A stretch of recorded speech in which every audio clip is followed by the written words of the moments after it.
ನಾವು ಅಧಿಕಾರಕ್ಕೆ ಬಂದ ಮೇಲೆ 500 ಕೋಟಿ ಜನ ಉಚಿತವಾಗಿ ಪ್ರಯಾಣ ಮಾಡಿದ್ದಾರೆ. ಸರ್ಕಾರಿ ಬಸ್ಗಳಲ್ಲಿ 500 ಕೋಟಿ ಜನ ಬಸ್ಗಳಲ್ಲಿ ಪ್ರಯಾಣ ಮಾಡಿದ್ದಾರೆ. ಜೊತೆಗೆ ಗೃಹಲಕ್ಷ್ಮಿ ಯೋಜನೆಯಲ್ಲಿ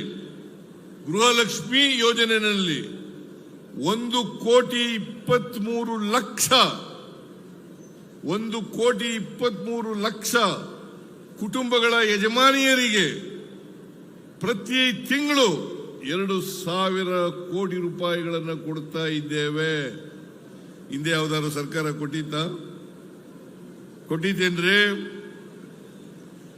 ಜೊತೆಗೆ 1,64,00,000 ಮನೆಗಳಿಗೆ 200 ಯೂನಿಟ್ ವರೆಗೆ ಫ್ರೀಯಾಗಿ ಉಚಿತವಾಗಿ ಕರೆಂಟ್ ಅನ್ನು ಕೊಡ್ತಾ ಇದ್ದೇವೆ.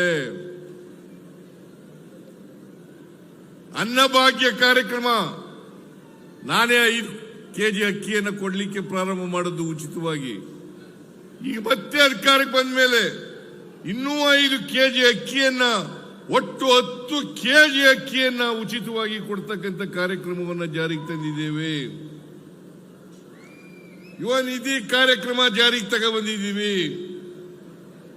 ಯುವ ನಿಧಿ ಯಾರು ಪದವೀಧರರಿದ್ದಾರೆ, ನಿರುದ್ಯೋಗಿ ಪದವೀಧರರಿದ್ದಾರೆ, ಯಾರು ನಿರುದ್ಯೋಗಿ ಡಿಪ್ಲೊಮಾ ಹೋಲ್ಡರ್ಸ್ ಇದ್ದಾರೆ, ಪದವೀಧರರಿಗೆ ತಿಂಗಳಿಗೆ 3,000 ರೂಪಾಯಿ, ಡಿಪ್ಲೊಮಾ ಹೋಲ್ಡರ್ಸ್ಗೆ ನಿರುದ್ಯೋಗಿಗಳಿಗೆ 1,500 ರೂಪಾಯಿ, ಈ ರೀತಿಯಾಗಿ ಕೊಡ್ತಕ್ಕಂಥದ್ದು 2 ವರ್ಷದವರೆಗೆ ಕೊಡ್ತೀವಿ ಅಂತಕ್ಕಂಥ ಮಾತುಗಳನ್ನು ಕೊಡ್ತೇವೆ.